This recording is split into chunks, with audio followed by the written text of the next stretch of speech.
NTR fans association AP convenor Krishna Yadav ఏమంటున్నారో మరింత సమాచారం మా ప్రతినిధి దినేష్ అందిస్తారు. ఈ నెల 18వ తేదీ జూనియర్ ఎన్టీఆర్ తిరుపతిలో ప్రెస్ మీట్ ఉందని చెప్పి తమిళనాడులో విజయ్ ఎలాగైతే సేవా కార్యక్రమాలు చేస్తూ తర్వాత రాజకీయాలకు వచ్చారు, అలాగే సేవా కార్యక్రమాలు కూడా పెద్ద ఎత్తున చేయబోతున్నారని ఇట్లా సోషల్ మీడియాలో విశ్లేషకులు కూడా వారి స్థాయిలో వాళ్ళు విశ్లేషణ చేసిన నేపథ్యంలో అసలు 18వ తేదీ తిరుపతిలో జూనియర్ ఎన్టీఆర్ రాబోతున్నారు, ఆ కార్యక్రమాలు ఏమైనా జరగబోతున్నాయి, ఎవరు నిర్వహిస్తున్నారు, రా ఎన్టీఆర్ అనే సంస్థ వెనక ఎవరున్నారు, ఇలా అనేక ప్రశ్నలు ఉత్పన్నమవుతున్న నేపథ్యంలో జూనియర్ ఎన్టీఆర్ ఫ్యాన్స్కి సంబంధించి స్టేట్ కన్వీనర్ కృష్ణ యాదవ్ ఉన్నారు. ఆయనకి ఆఫీస్ నుంచే స్వయంగా కొన్ని ఆదేశాలు రావడం వల్ల ఆయన అఫీషియల్గా మాట్లాడడానికి సిద్ధపడ్డారు. ఆయనతో నేను మాట్లాడి ఏంటి పరిస్థితి తెలుసుకుంటాం. ఏమండి 18వ తేదీ గురించి బాగా విస్తృతమైనటువంటి ప్రచారం జరిగిన నేపథ్యంలో అసలు ఏంది జూనియర్ ఎన్టీఆర్ వస్తున్నారా? జూనియర్ ఎన్టీఆర్కే ఈ విషయం తెలియదు. నేను చెప్పాలంటే మాకే తెలియదు, అభిమానులు అంటూ మాకే తెలియదు. రా ఎన్టీఆర్ ఫ్యాన్స్ అనేది వాళ్ళు ఏదో అనౌన్స్ చేసుకున్నారు, వాళ్ళు ఏదో వెబ్సైట్ పెట్టుకొని ఏదో చేసుకుంటాను. వాళ్ళు అనౌన్స్ చేశారు కదా, వాళ్ళు కనీసం దీనికి ఒక క్లారిటీ, హీరో ఎందుకు వస్తారండి తెలియని మాకే తెలియనప్పుడు హీరోకి ఎట్లా తెలుస్తుంది చెప్పండి. ఎన్టీఆర్ కూడా పేరు పెట్టుకో తప్పులేదు, కాంట్రవర్సీ జోలికి ఎందుకు వెళ్తున్నారు? తిరుపతిలోనే చేయాల్సిన కాంట్రవర్సీ మీకు ఎందుకు వచ్చింది అంటే మీడియా పాయింట్ ఎక్కువ ఉంటుందని, మీడియా అటెండెన్స్ ఎక్కువ ఉంటుందని చెప్పి మీరు ఇక్కడ చేస్తున్నారని మాకు డౌట్.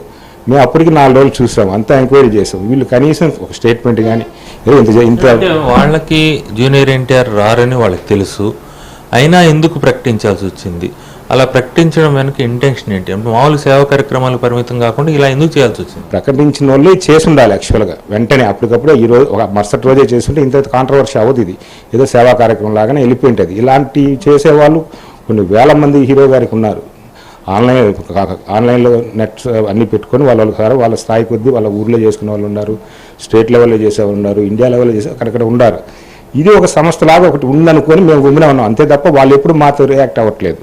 సో వాళ్ళు ఏదో చేసుకుంటా అన్నారు, అది ఓకే. కానీ ఇప్పుడు కాంట్రవర్సీ కోసమే వీళ్ళు పెట్టారా అనేది మాకు డౌట్ వచ్చింది.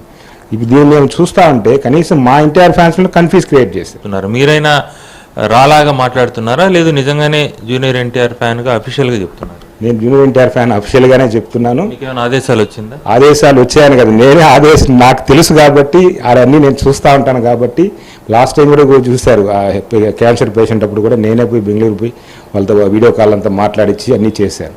ఈ బాధ్యత ఒకరు చెప్తే రాదు. మేము అప్పుడు మా అభిమానికి మా హీరోకి భంగం కలుగుతా అంటే మేమే తీసుకుంటాం, ఫస్ట్ తీసుకోవాల్సింది మేమే.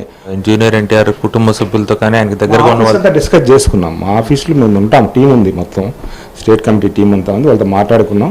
తిరుపతి కాబట్టి మీరు మాట్లాడి క్లోజ్ చేయండి అని క్లోజ్ చేస్తానమ్మా. సో వాళ్ళ నిర్వాహకులతో కూడా వాళ్ళు ఎవరన్నా మాట్లాడడం కానీ ఆ ప్రెస్ మీట్ గురించి లేదని కానీ ఇంకోటి ఉందని కానీ ఏదన్నా ఫర్దర్ కార్యక్రమం ఉందా లేదా? నిన్నటాల నుంచి మా వాళ్ళంతా ట్రై చేస్తుంటే స్విచ్ ఆఫ్లో ఉన్నారంట వాళ్ళంతా. సరే మేము ఇంకా మాట్లాడదలుచుకోలేదు, డైరెక్ట్గా ప్రజలకి ఫ్యాన్స్కి చెప్పేద్దాము, ఇది ఇష్యూ ఉండేది ఉన్నట్టు చెప్దామనేది ఇంతనే మేము ప్రెస్ మీట్ పెట్టాం. ఎందుకంటే అది కన్ఫ్యూజ్ క్రియేట్ కాకూడదు. ఈ కాంట్రవర్సీ ఇక్కడ ఫుల్ స్టాప్ వరకు ఈ ఫేక్ న్యూస్లంతా నమ్మద్దండి. ఎన్టీఆర్ గారు రావట్లేదు, ఏమీ లేదు. వీళ్ళు సేవా కార్యక్రమం ఏందో వాళ్ళు ఏం చెప్తారో చూద్దాం దానికి. కానీ వీళ్ళు మళ్ళీ ఇదే విధంగా ట్రోల్ చేస్తే వీళ్ళు ఆనందం ఎక్కువ ఉన్నట్టుంది. ఖచ్చితంగా న్యాయపరంగా మేము ఖచ్చితంగా కంప్లైంట్ చేసి దీనిపైన ఎంక్వైరీ చేస్తామని. కంప్లైంట్ చేయబోతున్నారు, ఎవరికి చేయబోతున్నారు? అదే అభిమానులకు మనోభావాలు దెబ్బతీస్తున్నారు, హీరో గారు గౌరవ భంగం కలిగిస్తున్నారు. దీని రెండింటిపైన మేము కంప్లైంట్ చేయాలనుకుంటున్నాం. రేపు ఫర్దర్ ఈ విధంగా చేయకుండా ఉంటారనేసి ముందు కంప్లైంట్ చేయాలని డిసైడ్ చేస్తాం. రేపు సేవా కార్యక్రమం కోసమే ప్యూర్గా చేయదలుచుకుంటే చేసుకోవచ్చు, కానీ హీరోకి చెడ్డపేరు వచ్చే విధంగా చేయొద్దనే విధంగా అయితే మాత్రం స్పష్టమైన ఆదేశాలు వచ్చింది. కాబట్టి కృష్ణ కూడా మనకి చెప్పే పరిస్థితి ఉంది. వీడియోస్ నాగార్జునతో దినేష్ తిరుపతి.